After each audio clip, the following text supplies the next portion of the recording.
చిన్నారి ఏం చేస్తున్నావు? ఇది చూడు, వచ్చింది చూడు కాకి. అయ్యయ్యో, ఏం కాదు ఏం కాదు. స్నోతో ఆడితే అలాగే ఉంటుంది మరి. కాకి ఉంది చూడు, కాకి. అమ్మాయి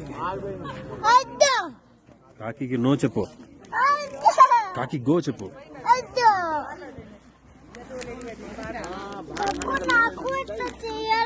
చెయ్యి, నీకు అప్పు ఉందిగా.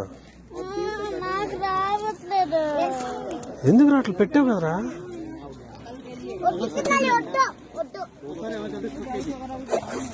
రే మనం తీసుకో, దానికి బాగా వస్తుంది.